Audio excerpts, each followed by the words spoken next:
Isaac León Frías, sociólogo, profesor en la Universidad de Lima durante 45 años, en donde fue decano por 6.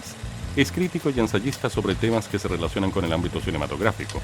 Además fue director de la revista Hablemos de Cine y de la Filmoteca de Lima.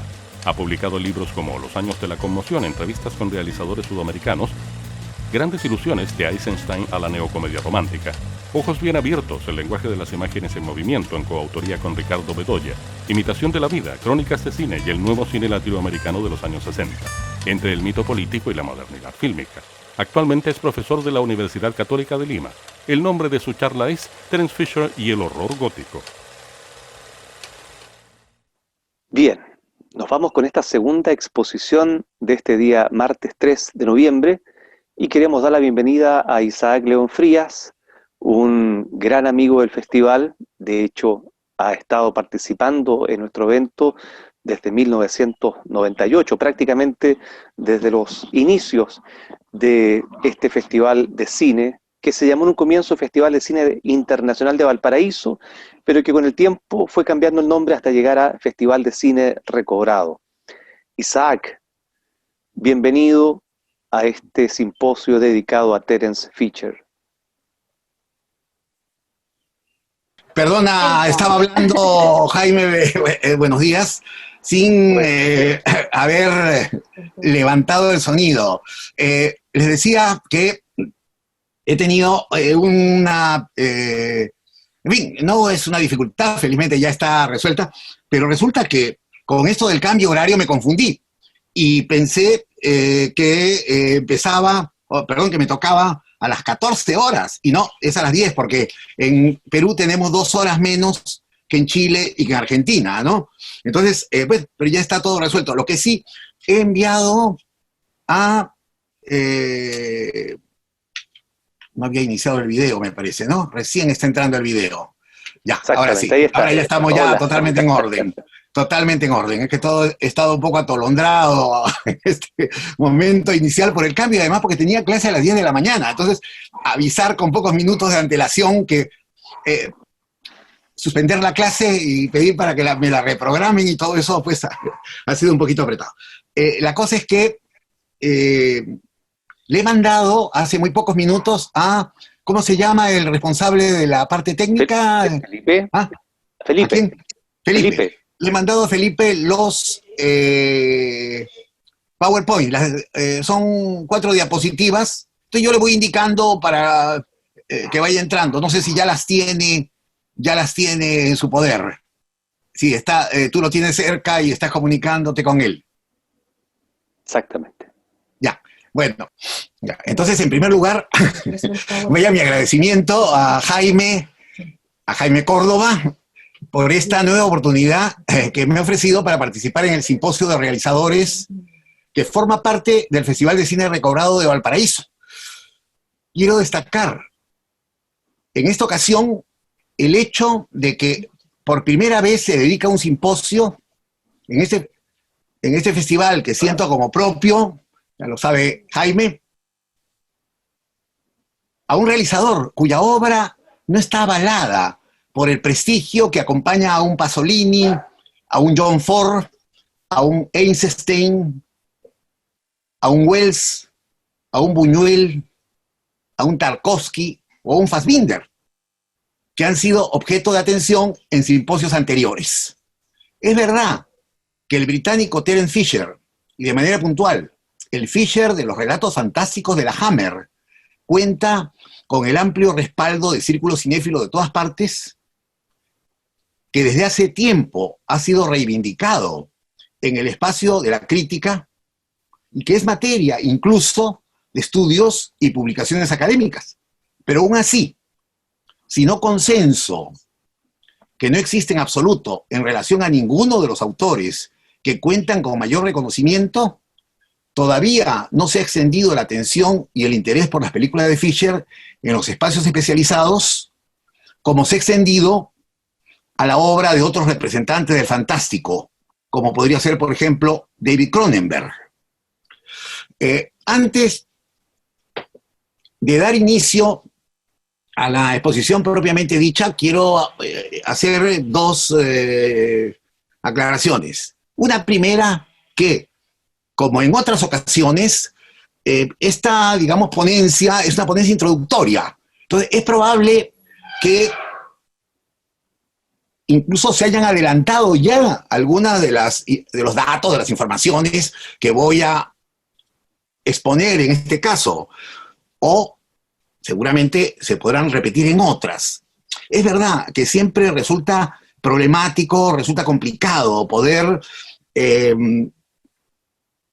evitar cualquier superposición, ¿no? Cuando se trata de un seminario temático, de un seminario monográfico, de un simposio como este, pero en la medida de lo posible, bueno, se hace el intento. De todas maneras, advierto pues que pueden haber algunas repeticiones, algunas reiteraciones, y advierto también otra cosa para los conocedores, para quienes están familiarizados con el tema, que varias de las cosas que voy a decir aquí les van a resultar conocidas. A esos conocedores les pido disculpas por lo que puede sonar tal vez muy básico o muy elemental. Espero que para otros lo que diga tenga pues la utilidad que uno espera en estos casos. Esa es una de las indicaciones. La otra es que lamento mucho que nuestro anfitrión, Jaime Córdoba, no haya podido no esté en el plantel de expositores. ¿Por qué razón? Porque probablemente, no sé si me equivoco o no, pero probablemente entre todos, él es el que mejor conoce la obra de Terence Fisher. Ha escrito sobre Terence Fisher, tiene una comprensión y ha hecho una interpretación de sus películas a las que ya quisiera llegar yo. Entonces, al lado de Jaime, me siento todavía un estudiante, un aprendiz de la obra de Fisher. Entonces, creo que hubiese sido muy valioso para el simposio el poder haberlo escuchado. Es cierto que, como él es el que modera, coordina, presenta, en las preguntas, en su participación, se van deslizando muchas de sus impresiones, de sus interpretaciones, pero no es igual. En fin, habrá otra ocasión y espero de todas maneras que el interés por la obra de Fisher de parte de Jaime pues continúe viento en popa. Entonces, nada, me alegra mucho de disponer de esta nueva oportunidad. Enhorabuena. Vamos a empezar haciendo también una breve referencia a aquello que está en las fuentes del cine de Fisher y de la producción de la Hammer, que es la novela gótica. En forma muy breve. Se atribuye el nacimiento de la novela gótica a la segunda mitad del siglo XVIII y a Inglaterra. El Castillo de Otranto, de Horacio Walpole, publicado en 1764, es considerada la primera novela gótica. Como se sabe, el término proviene del arte medieval, aplicado especialmente a las manifestaciones plásticas, a las expresiones plásticas, dentro de las cuales la que mayor permanencia en el tiempo ha tenido, debido obviamente a sus dimensiones, a sus proporciones, es la arquitectura, la llamada arquitectura gótica. Con el correr de los tiempos, el término fue alcanzando un significado que trascendió los límites de las manifestaciones plásticas de la llamada Edad Media tardía para aludir a expresiones creativas posteriores, entre ellas las narrativas, que sin estar situadas en el contexto medieval, necesariamente, tenían como escenarios principales a castillos, casonas, monasterios, pequeños pueblos de calles estrechas, cementerios y criptas, bosques frondosos que provenían de los tiempos feudales. En esos escenarios se situaban historias pasionales como las de Cumbres Borrascosas de Charlotte Brontë o Jane Eyre de su hermana Emily Brontë, ambas publicadas en el año 1847. Y por cierto, y de preferencia, aquellas historias que hacían emerger la nota dominante del horror sin restarle importancia a la fuerza de la pasión amorosa. No por nada, la literatura gótica se sitúa en pleno periodo del romanticismo literario. A la narrativa gótica, en su vertiente de horror, pertenecen buena parte de las obras literarias y de los personajes asociados a ellas, que, aun cuando fueran escritas entre fines del siglo XVIII, el 1700, y fines del siglo siguiente, el 1800, han permanecido en el tiempo, proporcionando una imaginería lúgubre que ha alimentado la literatura popular, el cine, la radio, la televisión y, entre otras, incluso expresiones musicales y subculturas urbanas. Algunas de esas novelas definitivas son Frankenstein de Mary Shelley, El vampiro de John William Polidori, Hughes de Werewolf, El hombre lobo de Sutherland Menzies, y también Wagner, El hombre lobo de George Reynolds, Carmilla de Sheridan Le Fanu, El fantasma de la ópera de Gaston Leroux, El extraño caso del Dr. Jekyll y Mr. Hyde de Robert Louis Stevenson, El anillo de Thoth de Arthur Conan Doyle, sobre el personaje de la momia. Y finalmente, en esta selección bastante resumida, pero de algunos títulos prominentes, Drácula de Bram Stoker, ¿no? La última entre todas las que hemos mencionado, que es de fines del siglo XIX, del año 1897. Todas estas obras y todos sus autores son británicos, ¿no? Una afiliación que es fundamental en el caso de la narrativa gótica, con una excepción, que es la de la obra El fantasma de la ópera de Gaston Leroux, que no es propiamente una obra de horror, pero que tiene muchas concomitancias como ya se detectaron en su momento y que luego han sido aprovechadas por diferentes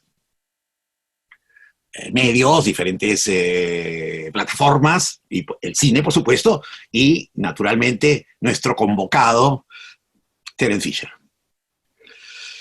En segundo lugar, voy a hacer una referencia al gótico en el cine.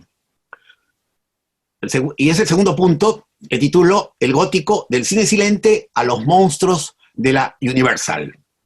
El horror gótico no tuvo una amplia representación durante el periodo silente. No lo tuvo, pero no estuvo ausente. En Alemania, por ejemplo, ya en el Golem de 1915, vemos una muestra temprana, podríamos decir un pregótico cinematográfico. Luego, el Nosferatu de Friedrich Wilhelm Murnau, sin ser una adaptación reconocida de la novela de Bram Stoker. No olvidar que los herederos se resistieron a entregar los derechos de uso a la productora. Nosferatu de Murnau, entonces, recrea libremente la novela. Otros títulos que evocan atmósferas góticas son, en el cine norteamericano, los de El fantasma de la ópera, la obra de Leroux, ¿no? Y El jorobado de Notre Dame, de otro autor francés, Victor Hugo. Ambos protagonizados por Lon Chaney, el gran actor, uno de los grandes actores del periodo mudo. Y en Francia, La caída de la casa Usher, una muy libre versión inspirada en el cuento de Edgar Allan Poe, a cargo de Jan Epstein, y en la que colaboró Buñuel, es uno de los acercamientos más originales del periodo al relato del cuentista, de Poe, que es el mayor representante del horror gótico en la literatura norteamericana del siglo XIX. Por razones de filiación geográfica y cultural, se pudo esperar que el horror gótico tuviese al cine inglés como su natural heredero. Pero no fue así en la etapa silente, ni tampoco lo fue en la etapa sonora temprana. Para ello habrá que esperar casi 30 años, Es con Drácula, de Todd Browning, que se inicia formalmente el ciclo gótico sonoro de la Universal International hollywoodense.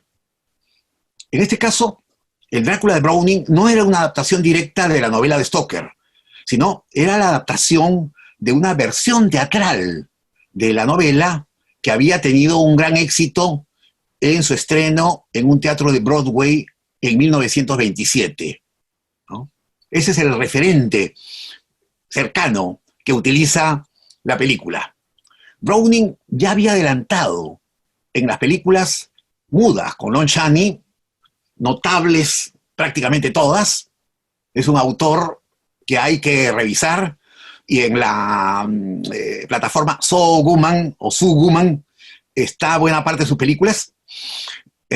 Decía, Browning había adelantado en las películas mudas con Lon Chaney sus inclinaciones al género fantástico, aunque no fueron suyas ni El fantasma de la ópera ni El jorobado de Notre Dame.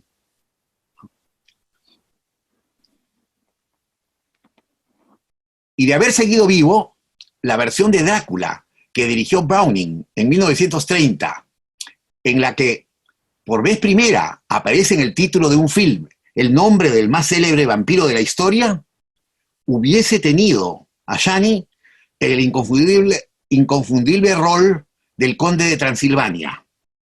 De no ser entonces por el fallecimiento inesperado del llamado hombre de las mil caras, hubiera sido Chaney el primero en proporcionar la imagen fílmica del conde, y la historia sonora del género se contaría ahora de otro modo. En su lugar, el entonces poco conocido actor húngaro Bela Lugosi se hace de un papel que lo convierte en uno de los emblemas históricos del género.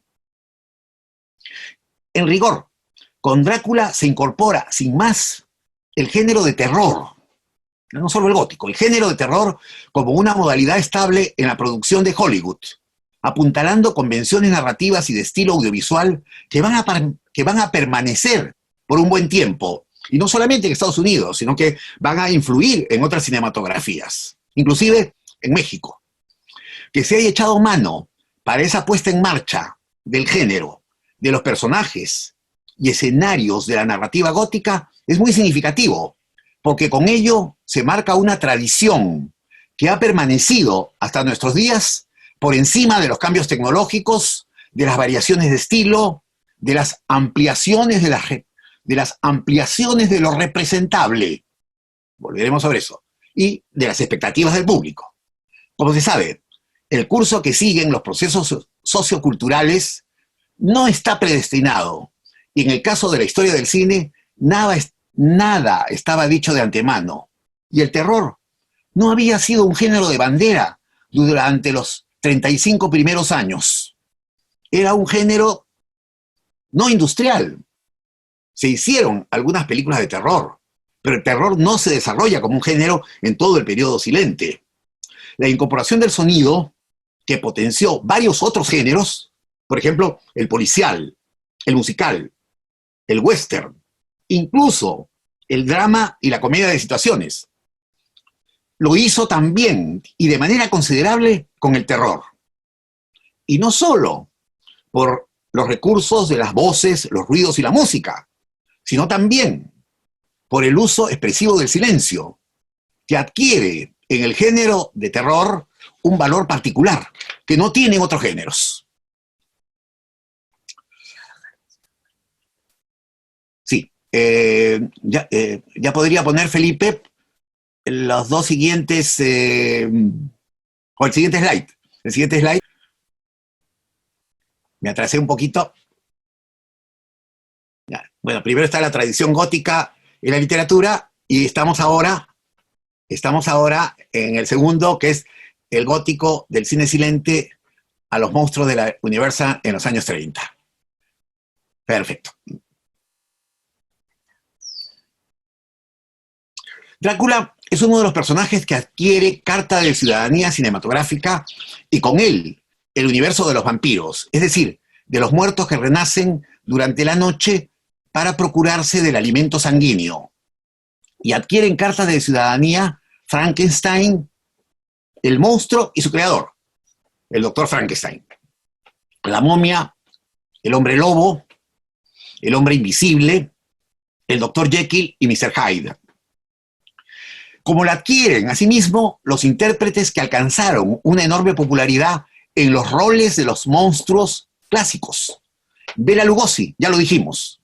Luego, el británico Boris Karloff y el hijo de Lon Chaney, conocido como Lon Chaney Jr., que pese a no exhibir el extraordinario talento de su padre, consiguió hacerse de un lugar prominente en el escaparate del horror de la Universal, la llamada Gran U, replicado por algunas otras compañías, siempre dentro de los márgenes de una producción relativamente económica.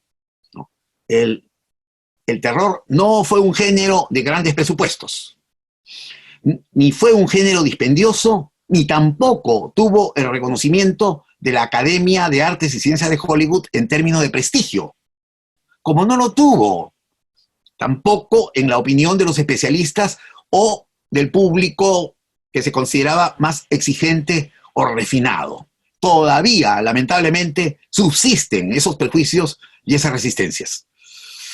Dentro de la tónica de la filmación en estudios, los decorados de castillos, mansiones, criptas fueron reconstruidos, sin perder nunca ese aire de reproducción artificial de escenarios que el público aceptaba de muy buena gana. Por cierto, ese ciclo de películas en blanco y negro, como mandaban los tiempos, y que se prolongó hasta los años 40, perdiendo fuerza progresivamente, no tuvo rebotes posteriores en la industria norteamericana. Es curioso que el destino final de ese importante ciclo se sellara en las comedias del dúo Buddha Bot y Lou Costello, como para desinflar las potencialidades que se habían desplegado y con ello darle al señorío de los Lugosi y Karloff una mutación un tanto plebeya de artífices de un juego macabro devenido en farsa, una especie de casa embrujada de Disney World. Pasamos ahora, ya entrando en nuestro tema puntual, al punto 3, itinerarios paralelos, la Hammer y Terence Fisher. La Hammer era una pequeña compañía fundada en 1934, con muy poca producción, hasta la década de 1950, en la que se especializa en thrillers criminales y acomete algunos pocos relatos de ciencia ficción, entre ellos 2 títulos que se han convertido en film de culto, y que son las primeras partes de la trilogía del Dr. Quatermass, con Q, ¿no? Estas películas eran The Quatermass Experiment y Quatermass 2, que se titularon en América Latina, en Perú y en Chile, Pánico Mortal y Vasallos del Mal, respectivamente. Son 2 películas que dirigió el británico Val Guest con Brian Donlevy en el rol del Dr. Quatermass. Además, se hicieron otras 2 películas de ciencia ficción, nada desdeñables. Una es El abominable hombre de las nieves, del mismo Val Guest, fue uno de los especialistas del género de la ciencia ficción, especialmente, aunque también hizo terror, y La incógnita X, o X de Unknown, que dirigió Leslie Norman, con guión de Jimmy Sangster, el guionista de una buena parte de los films que dirige Terence Fisher, empezando por La maldición de Frankenstein y Drácula, ¿no? Horror de Drácula. Terence Fisher era un director de la Hammer, ya con la que hizo una quincena de películas desde 1952, antes de La maldición de Frankenstein, habiendo empezado su carrera de realizador en 1948 y trabajando, entre otras, con la distinguida compañía Gainsborough, especialista en melodramas. Con la Hammer, Fisher se especializa en relatos criminales y acomete 2 películas de ciencia ficción, que son sus primeras incursiones en el género fantástico: La mujer y el monstruo, Four-Sided Triangle y Spaceways. Con La maldición de Frankenstein se produce una doble y simultánea bifurcación en la línea de producción de la empresa Hammer, que ve elevarse sus bonos después de haber sido una modesta empresa, y de la carrera de Fisher, hasta hasta ese entonces ajena al género de terror, que no era, como adelantamos, un género transitado por la industria británica, pese a contar con esa tradición literaria tan rica en resonancias góticas y terroríficas en general. Es necesario precisar que a partir de La maldición de Frankenstein se consolida un equipo inicial de gran solidez. Anthony Hintz y Michael Carreras en la producción, Terence Fisher en la dirección, Jimmy Sangster en el guión, Bernard Robinson en la dirección de arte, fundamental, ¿no? En el arte de Hammer. Jack Asher en la dirección de fotografía, otro más. James Bernard en la música. Y por cierto, Peter Cushing y Christopher Lee en los roles protagónicos centrales. Luego se fueron incorporando otros más en los diferentes rubros. Pero ese grupo de profesionales, el grupo de profesionales mencionado, está en la base del acabado artístico y de los logros que convierten la producción de la Hammer en una de las más atractivas en el mercado internacional y no solamente en el británico. Desde esos inicios, y en lo que nos interesa destacar aquí, la Hammer y Fisher convergen pues en una andadura que no va a tener desvíos, como no los tienen tampoco luego Cushing y Lee, que no trabajaban para la compañía, no trabajaban para la Hammer y pasan a ser dos activos, no solo de la Hammer, sino del género fantástico en toda su amplitud, después de una carrera previa ajena al universo fantástico, o por ahí en alguna película apenas tangencialmente, digamos, ligada, ¿no? Pasamos ahora, Felipe, al punto 4, que es el gótico de la Hammer. Perfecto.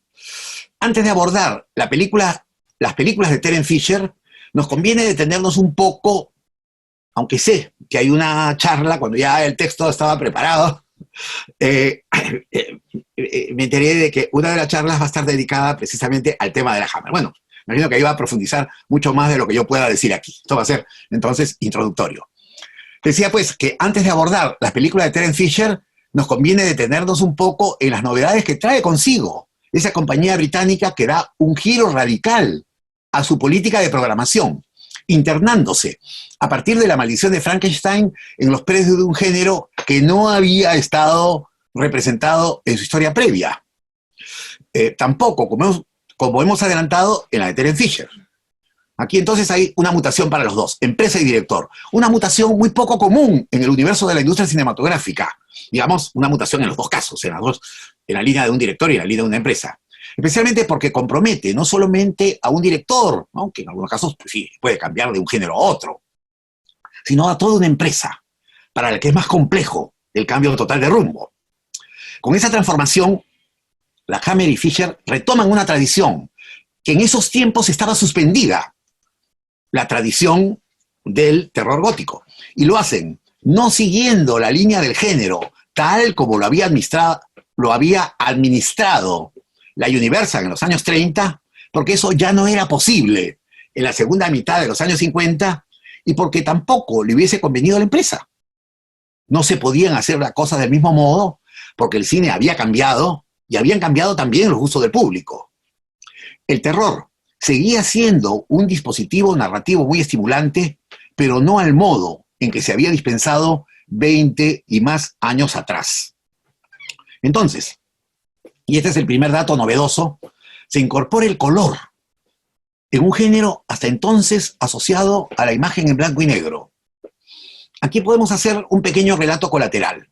Como se sabe, el terror había estado asociado siempre al blanco y negro. Aun cuando ya en los años 50 se realizaron algunas pocas películas, Los crímenes de la Rue Morgue, por ejemplo, de la Warner, que es una película en tercera dimensión, pero fueron intentos aislados y esporádicos. Pero la relación, el vínculo, diríamos casi natural, se consideraba que como genéticamente de naturaleza, el terror se asociaba al blanco y negro. Y más aún el terror gótico. ¿Por qué? Porque en el terror gótico las oposiciones fundamentales, ¿cuáles son? Las oposiciones de luz, oscuridad, día, noche, vida, muerte, bien, mal. Entonces, el blanco y negro servía muy adecuadamente a esos fines. En los años 50, uno de los cambios que incorpora la industria norteamericana para hacer frente al desafío de la televisión es la expansión del color. El color empieza a generalizarse. Es la primera industria en el mundo que asume el color en los diversos géneros. Pero en los primeros años, en la misma industria norteamericana hubo resistencia a aplicar el color a algunos géneros. Concretamente, entre ellos, digamos, el terror, el policial, las películas de guerra, por ejemplo, como que estos mundos estaban asociados al blanco y negro. Fue una compañía no norteamericana, justamente la Hammer, la que da el primer paso en un proceso que terminará incorporando del todo la escala cromática al universo terrorífico, ya no solamente en Inglaterra, también en Estados Unidos, en Italia, en Francia y en otros países. Por ejemplo, en Estados Unidos lo hace muy pronto el norteamericano Roger Corman en el ciclo de adaptaciones de Edgar Allan Poe para la American International Pictures, en la que sería la línea gótica paralela en los Estados Unidos, aunque de inicio posterior a la Hammer. Entonces, es la Hammer la que legitima el uso del color en el género, reivindicando aquello que le negaba el blanco y negro. En primerísimo lugar, digamos, la exhibición de la sangre. Esto que está es fundamental, ¿no? Diríamos, utilizo nuevamente la palabra, natural en el género de horror. Antes, la visualización de la sangre, por las limitaciones impuestas por la censura. El código Hays, por ejemplo, prácticamente prohibía la exhibición de sangre. Entonces, de allí que veíamos que si alguien era atravesado por una bala, en todo caso podía haber un pequeño hoyo en la camisa o en el traje, y eso, pero normalmente no se veía ninguna exhibición, no digamos de color sangre, de color negro, ¿no? Y los usos de esos tiempos tampoco. Entonces estaba aceptado, ¿no? Que la sangre no constituyera un elemento propio de la ficción cinematográfica, de la diégesis cinematográfica. Y cuando aparecía era realmente a cuentagotas negras, ¿no? Apenas. Igual, en la Hammer no es que la sangre abunde desde el primer momento, pero bueno, ya está muy presente en la película Drácula, ¿no? En la mordida, en los labios, la boca abierta sangrante de Drácula, de otros momentos. Naturalmente, no va a ser únicamente una reivindicación, digamos, de la sangre, por supuesto, artificial, la sangre de ficción en el sentido de que toda representación, toda escenificación es una ficción, ¿no? En alguna oportunidad le preguntaban a Godard por qué utiliza usted tanta sangre en sus películas, a propósito de Weekend. Y la respuesta de Godard fue: yo no utilizo sangre, yo utilizo color rojo. No sé si lo dijo Terence Fisher, pero igual hubiera podido decirlo, ¿no? Ese color rojo, claro, es la simulación de la sangre.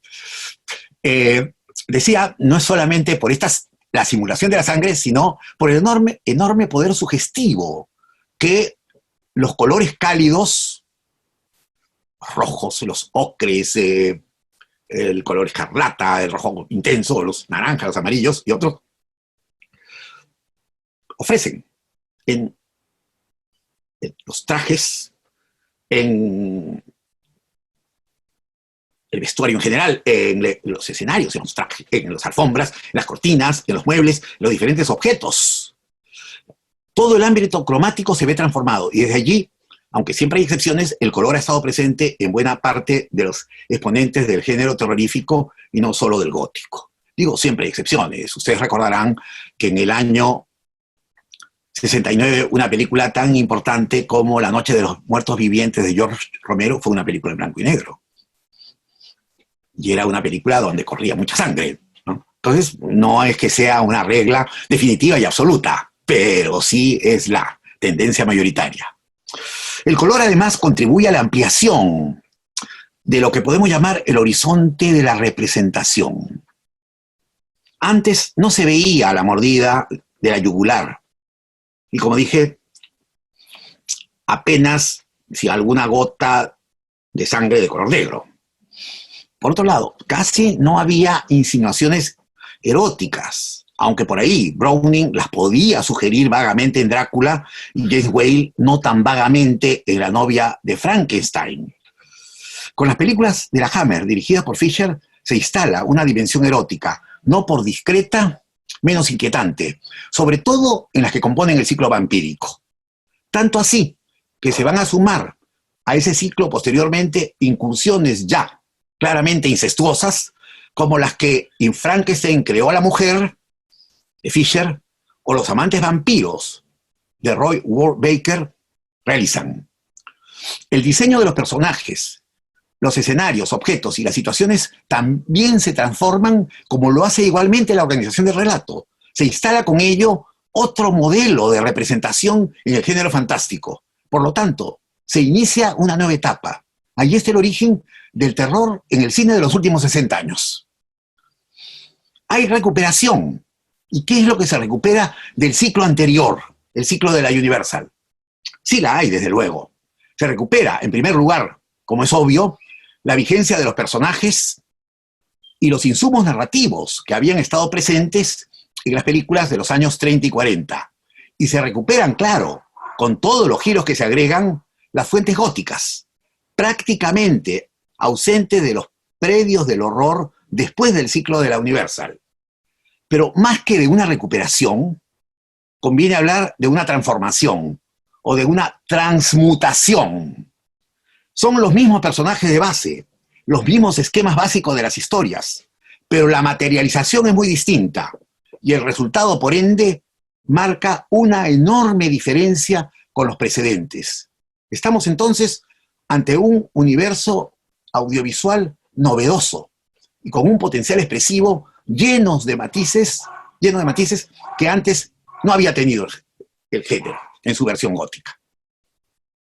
Pasamos ahora al punto 5, que son los intérpretes de la Hammer y de Fisher. Le voy a pedir a Jaime un poquito más de tiempo porque tal vez, claro, me tomé unos minutos en empezar y está resultando un poquito más largo. Espero que podamos disponer un poquito más de tiempo. Me parece que no, conmigo, o por lo menos, se terminan las exposiciones y no hay otro colega que me siga luego. Entonces decía, los intérpretes de la Hammer y de Fisher. Se extiende la mitología de estos personajes investidos ahora, en su mayor parte, por un nuevo intérprete, el británico Christopher Lee. Nuevo, no por recién llegado, pues Lee ya contaba con un amplio currículum en el cine y la televisión, antes de interpretar por primera vez a Frankenstein. No era una gran figura, no era un actor, digamos, renombrado todavía, pero ya tenía una buena experiencia. Y a propósito de Lee, podemos decir exactamente lo dicho antes sobre Terence Fisher. Con Drácula, en el caso de Lee, y más que con La maldición de Frankenstein, se produce, ya en La maldición de Frankenstein, por supuesto, pero Drácula consolida ese corte, ¿no? Se produce un corte en su carrera. Digo con Drácula, pues, y aunque La maldición de Frankenstein fue el rol inicial en el ciclo de horror que activa la Hammer, Lee no desatendió en esos momentos y por un tiempo la variedad de interpretaciones que venía haciendo, hasta que Drácula lo instala prácticamente, y por lo visto, a su pesar, como un actor a dedicación exclusiva del género fantástico, aunque no siempre en los roles monstruosos, como se puede comprobar en los personajes que compuso para El sabueso de los Baskerville, Las dos caras del Dr. Jekyll y Mr. Hyde o La Gorgona. Christopher Lee no tenía el deseo de especializarse en el personaje de Drácula, por ejemplo, por temor al encasillamiento, y su renuencia hizo que en Las novias de Drácula no apareciera el personaje del conde. lo que pudo haber sido la causa de la debacle del film, de no ser por el poder subyugante de las novias y la capacidad envolvente de la película en su conjunto, ¿no? Que es una de las mejores, de Terence Fisher. Tampoco Lee hizo de Frankenstein en la continuación del primer film de La Maldición, que fue La Revancha de Frankenstein. Nótese que la misma renuencia la tuvo Terence Fisher, quien nunca antes había previsto la dedicación que le cupo en un género al que le debe su fama y reconocimiento, y con el que, sin embargo, no se sintió plenamente realizado, lo que constituye una de esas paradojas que se hallan en el universo de la creación artística y en tantos otros. El talento desplegado no corresponde necesariamente a una disposición vocacional clara y expresa. Otro actor, proveniente más de la buena televisión londinense, ya en ese momento, vamos a decir, la televisión de mayor calidad a nivel internacional, que del cine, que es Peter Cushing, ve reconducida su trayectoria a partir de La Maldición de Frankenstein, instalándose por un buen tiempo, aunque no en exclusividad, ni mucho menos, como el antagonista de Christopher Lee en los roles de Van Helsing, Sherlock Holmes o John Banning.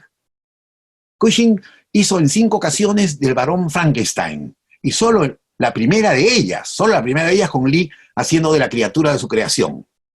Y más que en un antagonista, es, en este caso, como otros, su doble monstruoso. Cushing, con algunas pocas excepciones, no se consagró como una figura del mal, convirtiéndose en el único actor en la historia del género, en la historia del terror, que adquiere figuración y prestancia no en los roles malignos o perversos, que también hizo alguno. Aunque, por cierto, se puedan leer algunas claves de desdoblamientos entre los personajes que interpretó Lee por el lado oscuro y Cushing por el lado luminoso, diríamos, entre comillas. Hay más de un desdoblamiento, un poco a lo Dr. Jekyll y Mr. Hyde, que pudieron ser, y no fueron, en el caso de esa película, alguna de las 2 figuras mayores de la Hammer, ¿no?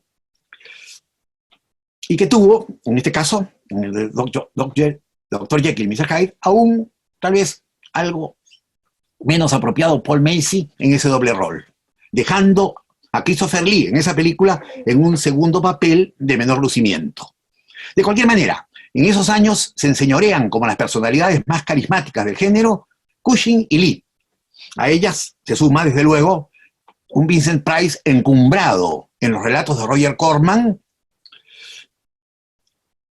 que incorporaron en algunos casos a Boris Karloff, Peter Lorre y John Carradine, que ya jugaban los descuentos de sus prolongadas carreras cinematográficas. Pasamos ahora sí al punto 6, que es la segunda parte de nuestra exposición y más breve, anuncio, no va a ser tan extensa como la primera, titulada, el punto 6, Felipe, el terror gótico de Terence Fisher, oposiciones y dualidades. Primera oposición, el cromatismo frente al blanco y negro expresionista. Empecemos por fijar la asociación que se establece de entrada entre las películas de Fisher y la plataforma cromática, pues es a través de ella que se edifica una nueva manera de armar el vínculo entre los relatos y el género. Ya lo habíamos adelantado, pero aquí lo precisamos un poco más. Lo que ahora, hoy en día, parece natural, en ese entonces no lo era. El gótico clásico, el de la Universal, estaba asociado al expresionismo, entendido como un estilo, como un modo de diseñar los escenarios, las líneas de composición, la misma actuación y, por supuesto, la iluminación.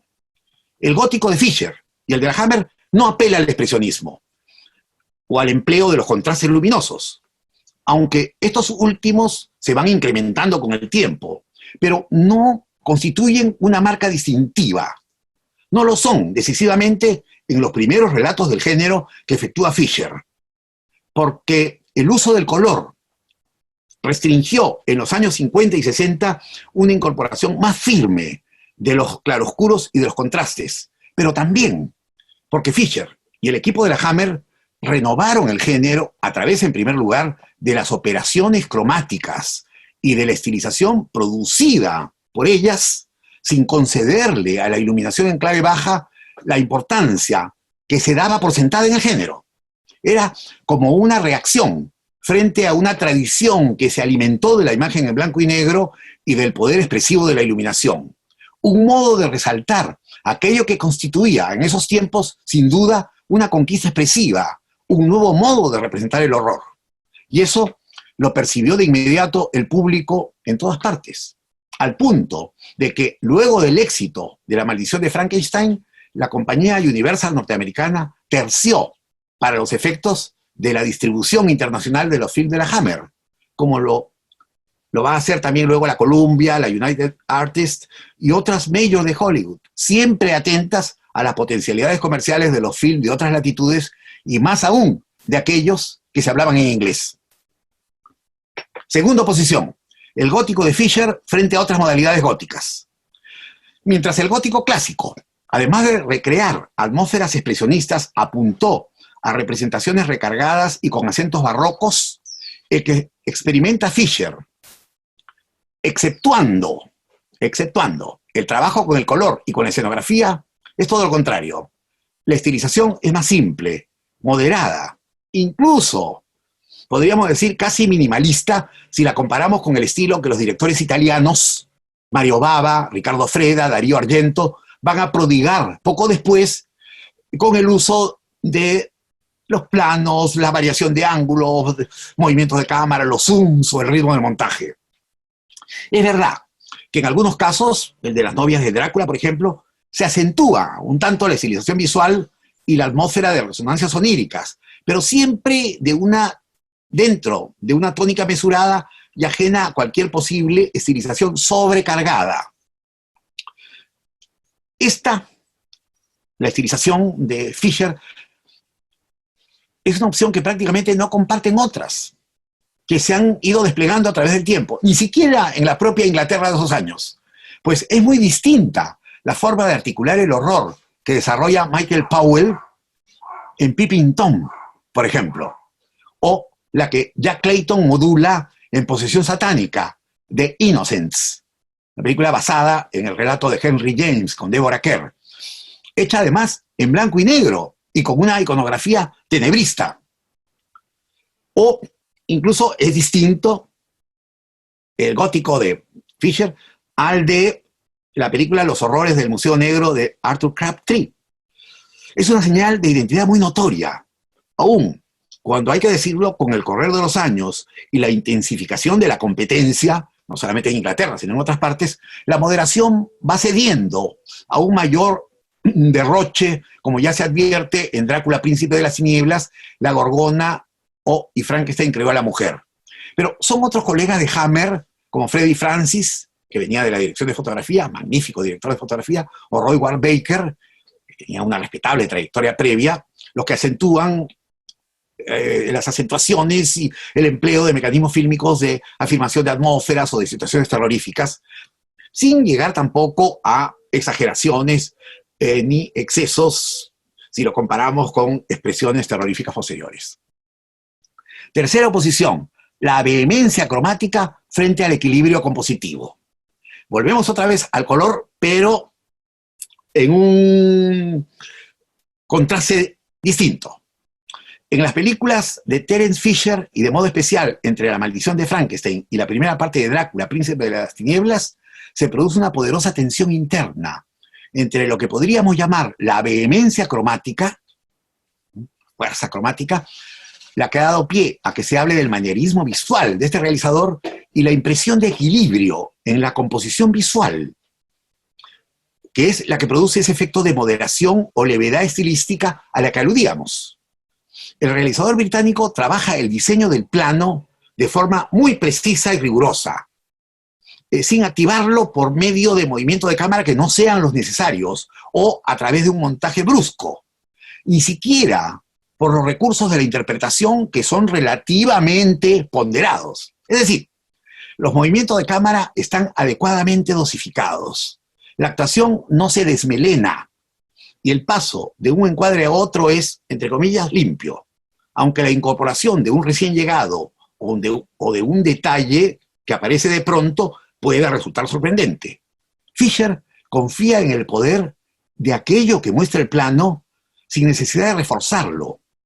Y el agregado estético, digamos, el plus expresivo está aportado por el cromatismo, que no es, claro, un componente aislado de los otros, pues está impregnado en los lugares, en los objetos, en la naturaleza, en los personajes y en el vestuario.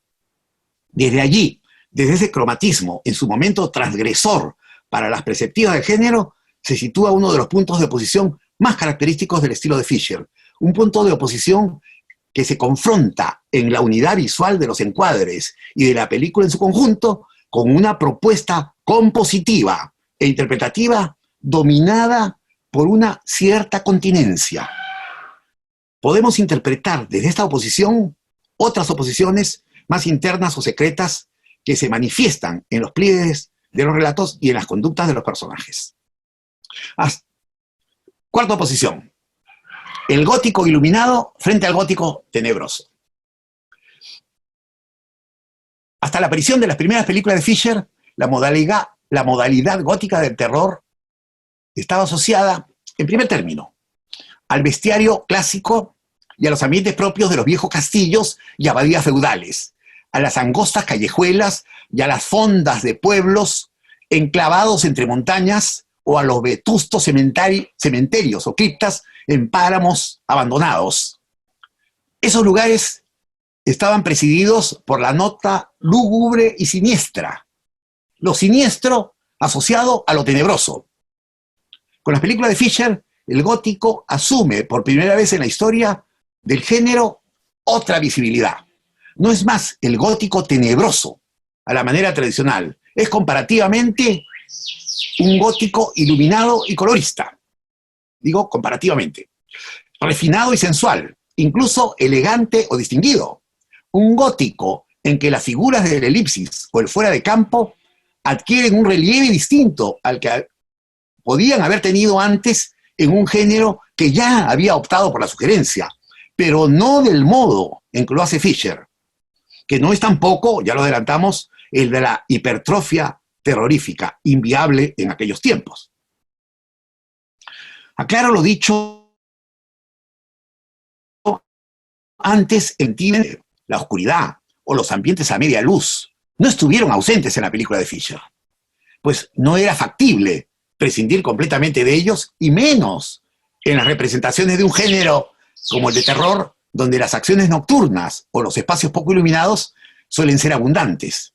Sin embargo, en las películas de Fisher tienen un lugar relativamente marginal o secundario y no se imponen sobre esa aura, más bien luminosa y colorida, que predomina en el diseño visual de los planos. Cuarta posición: la racionalidad exterior versus las fuerzas impetuosas interiores. Si apelamos al estereotipo de la formalidad y flematismo británicos, podríamos inferir que el gótico de Fisher es una expresión de ese espíritu. Pero desde luego, ese supuesto espíritu británico no se manifiesta de la misma manera en otros casos. Y además, en Fisher lo es solo en la superficie, pues detrás de una apariencia de moderación exterior, de lo que podríamos llamar un cierto atildamiento de la puesta en escena, se vislumbra un trasfondo inquietante y perturbador. Porque lo que se debate detrás de las historias que tienen como protagonistas al barón Frankenstein y a la criatura, y sus variantes, en 5 películas. Además, donde la criatura va cambiando, va mutando. Al conde Drácula y a Van Helsing en 3 de ellas. Al doctor Jekyll y Mr. Hyde, entre otros, de los que habitan en las residencias fisherianas, no es precisamente la flema británica. O sea, lo que se debate interiormente no es la flema británica, sino los impulsos contradictorios de la naturaleza humana, las pulsiones contrapuestas que salen a flote de manera inesperada, y en este caso, a través de las situaciones propiciadas por el esquema y las convenciones del relato terrorífico. Se contrapone entonces una cierta racionalidad exterior. De hecho, la racionalidad victoriana estaba detrás de las obras literarias de base, estaba presente, ¿no? Era el elemento contextual, digamos, del cual se alimentaban para transgredirlo. Entonces, decía, se contrapone una cierta racionalidad exterior con las fuerzas impetuosas que se mueven en los interiores de los engendros del mal, de sus recintos, de las criptas y de las tumbas, pero también de quienes no pertenecen a las fuerzas del mal. En tal sentido, asistimos a la irrupción de un grado de hervor y de fogosidad eróticas inédita en el género. Nunca antes, los mecanismos de la tentación carnal, de la atracción y del deseo se habían mostrado en la forma en que lo hacen en estos films, en que tanto mujeres como hombres no son solo víctimas, sino también cómplices de las apetencias de los seres, entre comillas, monstruosos. Quinta posición. Los personajes que se desdoblan. Lo que se juega en mayor medida en las películas de Fisher, en el nivel de las relaciones entre los personajes, es, además de las atracciones y rechazos, el asunto de los desdoblamientos. Aquí, la novela El extraño caso del Dr. Jekyll y Mr. Hyde, que Fisher adaptó, la novela de Stevenson, que Fisher adaptó en 1960 con Paul Macy, componiendo uno y otro, sirve, ¿no?, diríamos, de referente general y hasta cierto punto de fuente de interpretación, pues se trata de un caso ostensible de desdoblamiento de la personalidad. Pero también podemos verlo en El hombre lobo, en la única versión que Fisher llegó a hacer del célebre personaje lunar, la excelente La maldición del hombre lobo. En los otros es menos ostensible, porque el monstruo de Frankenstein tiene una existencia autónoma a la del varón, y el conde Drácula no es una creación de Van Helsing, como Frankenstein sí lo es del médico. Pero en ambos casos, el caso de Frankenstein y de Drácula, estamos ante modalidades de desdoblamiento más indirectas, pues el monstruo es el rostro, en parte, que ocupa el varón, como Van Helsing es también la negación de aquello que aflora en el proceder del conde Drácula. Fisher les aporta a sus monstruos, comillas, un lado seductor y atractivo que nunca antes habían tenido, con la relativa excepción del ciclo de películas de Einstein, de La momia y del fantasma de la ópera, que interpreta Herbert Lom, y que son, estos tres últimos, personajes con una dimensión patética que otros no tienen o no la tienen en el mismo grado. Pero incluso en estos casos, no es que la sexualidad de los personajes, aunque constreñida, esté ausente, pues constituye tal vez la fuerza mayor que los moviliza. En lo que concierne al lado seductor y atractivo más a la vista, el conde Drácula, a cargo de Christopher Lee, está por supuesto en primerísimo lugar. Lee transforma la imagen severa y algo pétrea que había perfilado Bela Lugosi y hace del conde un ser inquietante y ambiguo. También el barón Meinster, David Peel, de Las novias de Drácula, sin olvidar las iniciativas que los propios personajes femeninos ejecutan en esta película, en Las novias de Drácula, a diferencia del rol que comúnmente se les asigna en otras películas de Fisher, hasta La Gorgona, donde la figura de la mujer asume una centralidad que antes no había tenido en la obra gótica de Fisher.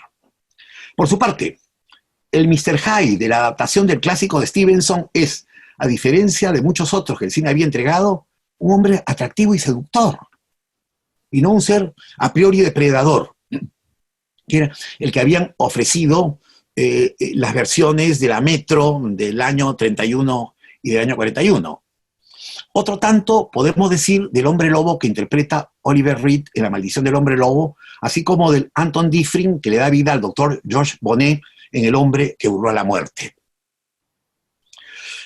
El desdoblamiento se presenta también, aunque de un modo distinto, en la relación de Sherlock Holmes, hace Cousin, y el doctor Watson, André Morel, en El sabueso de los Baskerville, donde también hay un desdoblamiento entre el personaje que interpreta Christopher Lee y el Hugo que hace David Oakley. Sexta posición, la monstruosidad y la belleza. El desdoblamiento se manifiesta a sí mismo, pero de otra manera, en el vínculo que se establece entre los representantes de la monstruosidad y las mujeres que son objeto de deseo, aunque asimismo, no lo olvidemos, seres también deseantes, por más que eso sea de un modo más silencioso, pasivo, indirecto, sugerido.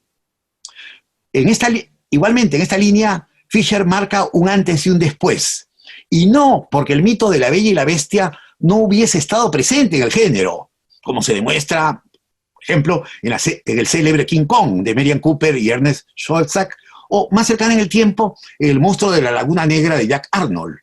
Pero el grado de la temperatura erótica que se eleva en las películas de Fisher no había sido alcanzado en esas incursiones previas en las que, en todo caso, las sugerencias románticas cubrían un poco, solo un poco, a las eróticas.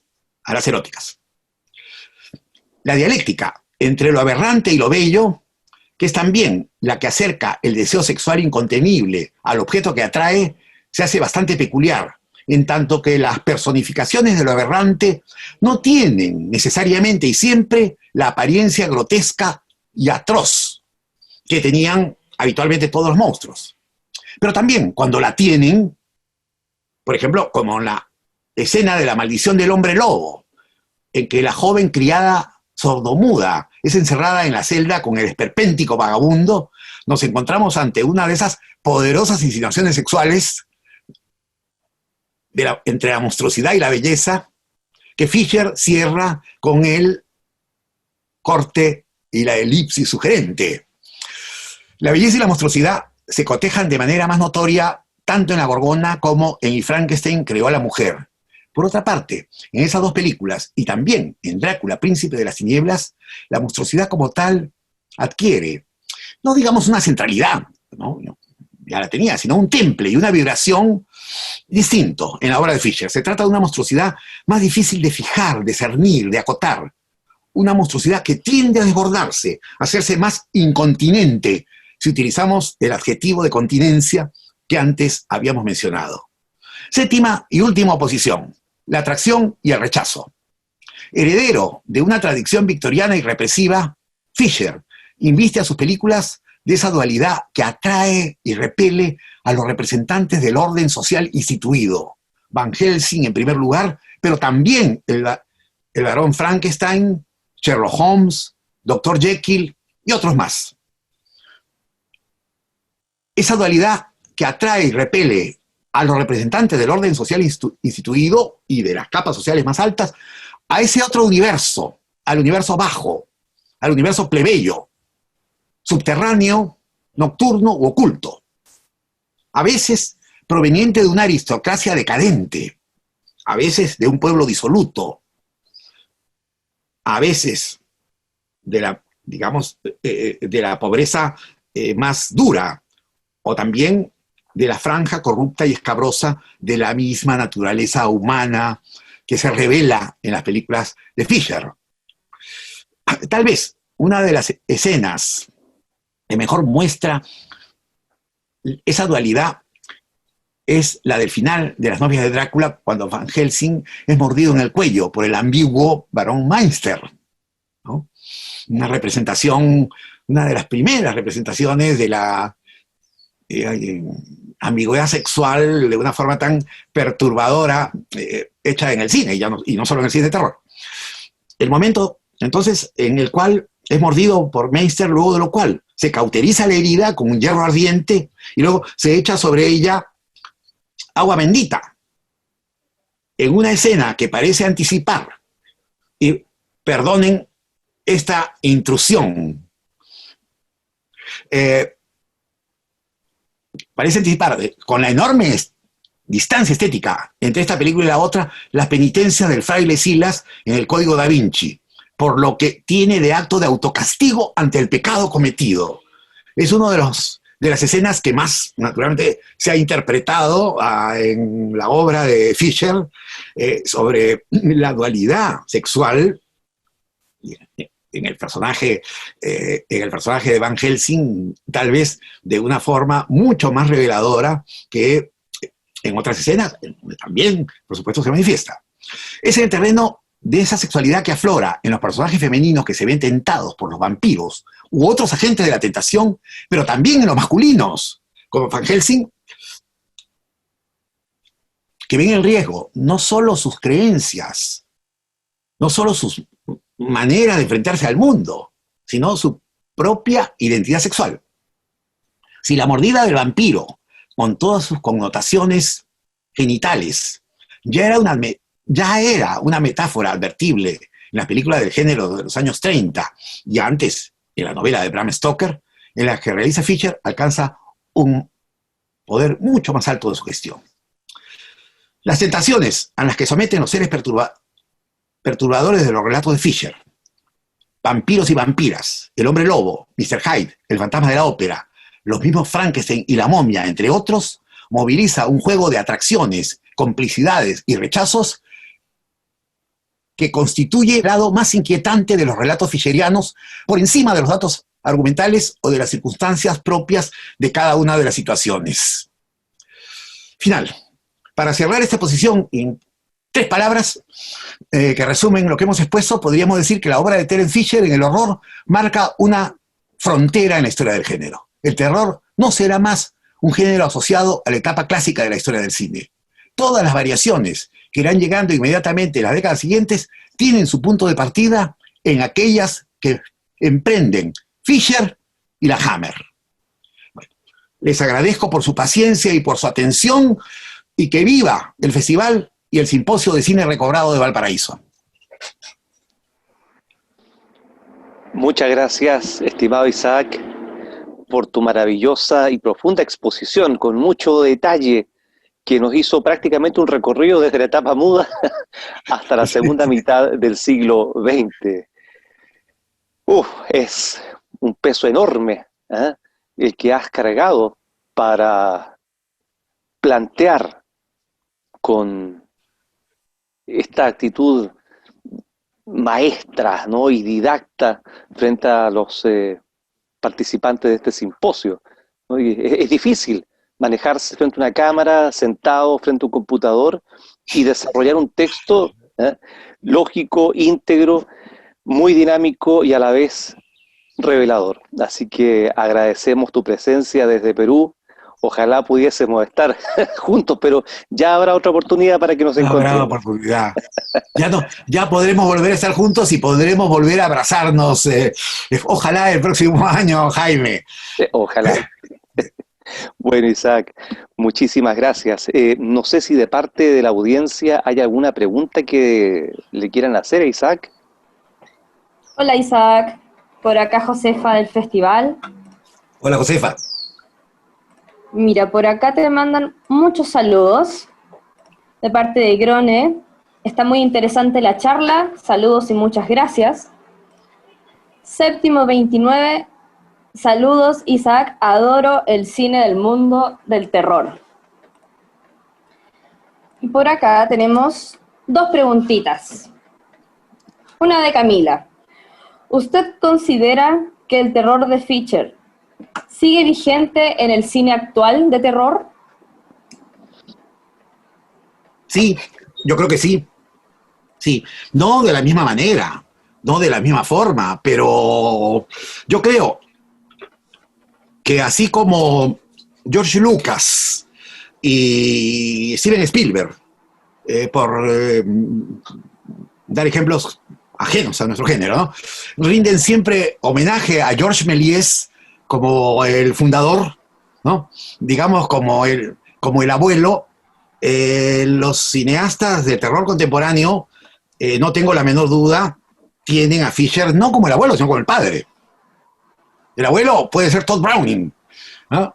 Pero Fisher es el padre. Quiero decir, ahí está el referente indudable, ¿no? El terror puede haberse hecho mucho más sangriento, mucho más denotativo en el sentido de los, digamos, excesos, pero el terror para mí llega en Fisher como a un punto de equilibrio entre la sugerencia y la mostración, ¿no? sin que ese punto de equilibrio, digamos, abone a un lado o a otro. Porque en el terror anterior, el terror de la Universal, el terror de las películas de la RKO, por ejemplo, de Val Newton, la serie Val Newton, como Cat People, de la célebre película de Jack Turner, magníficas, varias de ellas, desarrollaban un horror de sugerencia, ¿no?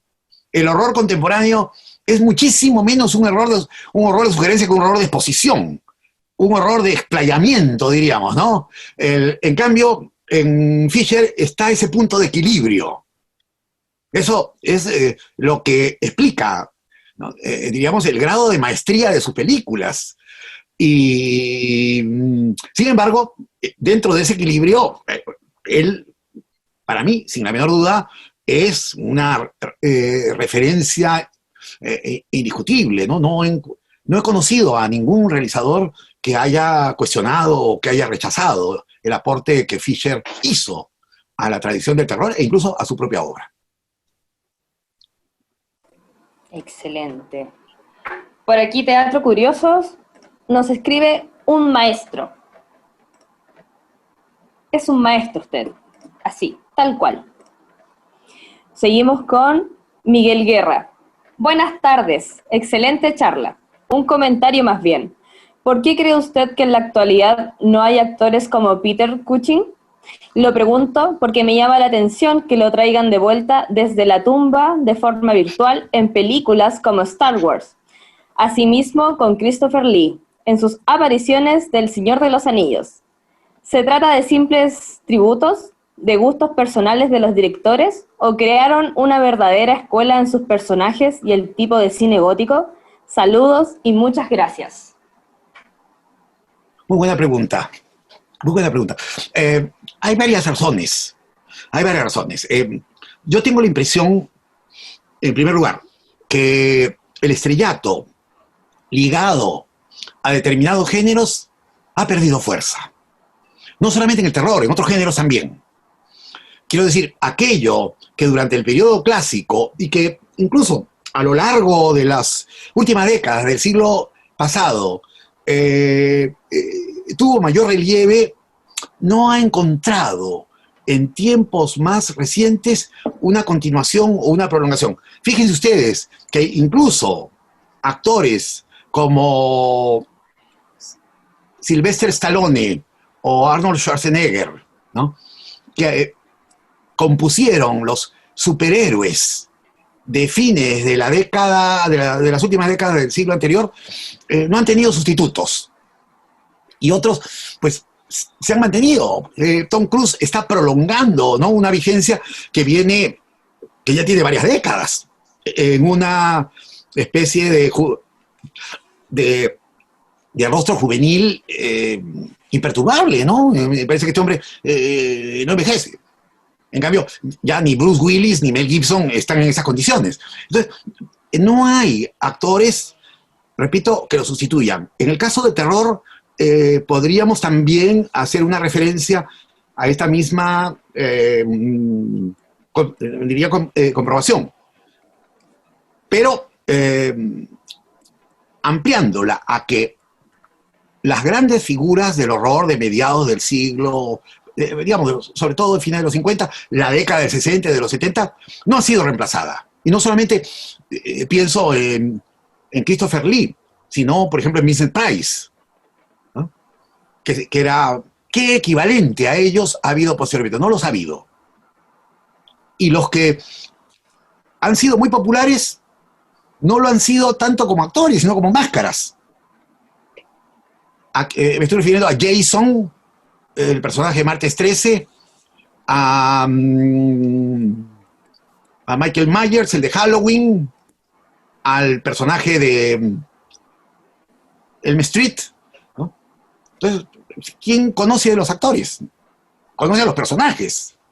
Esos han sido los más populares. Y aquí empalmo con la última parte que me parece que es muy significativa. La importancia que los efectos especiales pasan a tener en el género.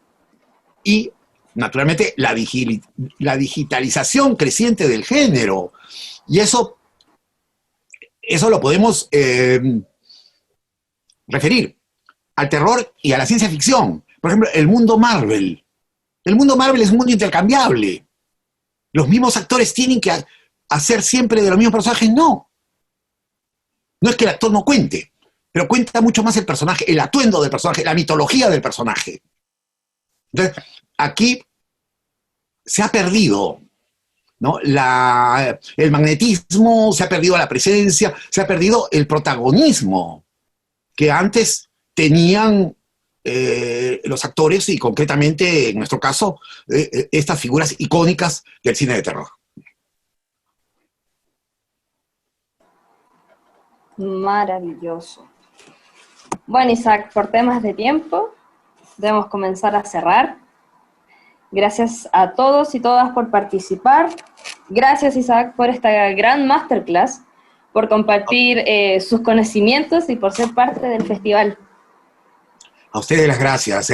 Realmente para mí un placer enorme volver a participar y en este caso hacerlo desde esta plataforma que nos separa físicamente, pero nos une al mismo tiempo, ¿no? Y que abre posibilidades maravillosas, sin duda, para el futuro. Ya, supongo, Jaime, que más adelante se hará presencialmente, pero también se utilizarán las plataformas, porque de esta manera podemos hacer, ¿no?, que lo que antes estaba limitado a un auditorio finalmente relativamente pequeño, aunque pudiesen ser 100 o 150 personas, ahora se abre a una cantidad, digamos, de oyentes y de asistentes, de participantes, pues, inmensamente mayor. Así que, bueno, que nos va a servir, sin duda alguna, a todos, de experiencia para continuar más adelante y abrir nuestros espacios de comunicación en estos encuentros, en estos simposios. Muchísimas gracias, Isaac. Que tengas una hermosa tarde. Y para aquellos que todavía están conectados, les recuerdo que mañana tenemos 2 exposiciones con Francisca Lange a las 11 de la mañana, la figura de la mujer en algunas películas de Terence Fisher, y después al mediodía con Eduardo Russo, extrañas invasiones de mediados de los 60. Y ahí Eduardo va a abordar 3 películas de ciencia ficción que realizó Fisher entre el año 65 y 67. Así que nos encontramos mañana puntualmente a las 11 para nuestra tercera jornada de este simposio dedicado a Terence Fisher. Muchas gracias por su participación y nos encontramos mañana miércoles.